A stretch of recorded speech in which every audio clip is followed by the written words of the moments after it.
So the brand new Thinkware U1000 Plus was just released, and there are some noticeable differences between the original Thinkware U1000 and the U1000 Plus. So we actually want to go over and actually compare those differences with you.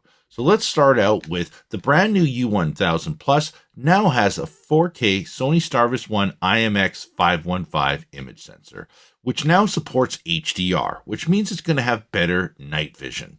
While the original U1000 still is using the 4K Sony Starvis-1 IMX334, which has no HDR. However, the new U1000 Plus is only using a 1080p CMOS rear camera. It's not even a Sony Starvis image sensor. The original, which is now discontinued as well, I should make sure to bring up, is using a 2K Sony Starvis IMX335 sensor, which had a better rear camera. However, there are some big gains from going with the U1000 Plus. It now supports the multiplexer, which will support up to 5 cameras. It also has the HEVC video codec, which means it will actually record longer if you had the same size SD card in both systems. And it has smart parking mode 2.0, which means if it gets really hot, and say you're in, Texas, California, Arizona, Florida, in one of these hot weather climates, if it gets really hot, it'll switch to a low power parking mode. That way you still have protection, but maybe you're not utilizing motion detection or time-lapse modes. And you gain Thinkware Connected, which is a huge upgrade on the old Thinkware Cloud that, in my opinion, I even have a video where I talk about how I think it's completely useless and it does nothing. At least the Thinkware Connected is a lot better and a huge improvement on what they used to have. So now let's go over and just kind of show you some footage and let you enjoy. And then we're going to be going over the differences between the Thinkware U1000 Plus and U3000 a little later on in this video.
Okay, so we've shown you some footage of the U1000 Plus versus the Thinkware U3000. Now let's go over the main differences. And like we already said, the U1000 Plus is using a Sony Starvis-1 IMX515, which supports HDR. And we have a video coming up that's going to show the nighttime performance compared to the U3000, and I will let you be the judge on whether or not you feel the U1000 Plus is doing a better job than the U3000. And the U3000 is using a 4K Sony Starvis-2 IMX678, which has no HDR support, which is, in my opinion, this is kind of where the U3000 went wrong. Other than that, everything else is looking pretty good. Now, the U1000 Plus is using a 1080p camera, which is not even a Sony Starvis camera. The U3000 is using a 2K Sony Starvis IMX335, which is a much better rear camera. Now, let's go to the multiplexer support, which we brought up earlier. The U1000 Plus supports up to 5 cameras, while the U3000 will not.